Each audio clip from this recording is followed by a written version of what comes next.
அவ்வளவு இல்லம்மா, அவ்வளவு பிடிக்குமா அவரை? நாளைக்கு முன்னாடி ஒரு நடிகர், அந்த நடிகர் ஒரு கட்சியை தொடங்கி இருக்காரு.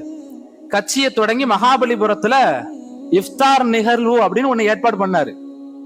அந்த இஃப்தார் நிகழ்வுல கிட்டத்தட்ட ஒரு 1000 பேர் என்ன செஞ்சாங்க, கலந்துக்கிட்டாங்க. ஆண்கள் பெண்கள் கலந்துக்கிட்டாங்க.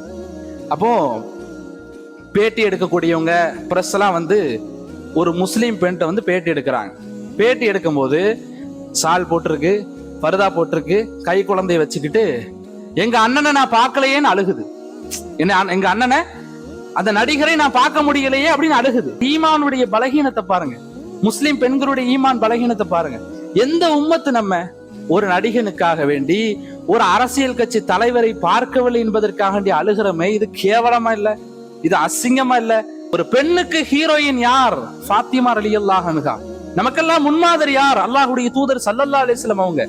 இப்படி நமக்கு இவ்வளவு முன்மாதிரிகள் இருக்கும் பொழுது, சஹாபாக்கள் எவ்வளவு முன்மாதிரிகள் இருக்கிறாங்க, நபிமார்கள் எவ்வளவு முன்மாதிரிகள் இருக்கிறாங்க, பெண் சஹாபிகள் எவ்வளவு முன்மாதிரிகள் இருக்கிறாங்க.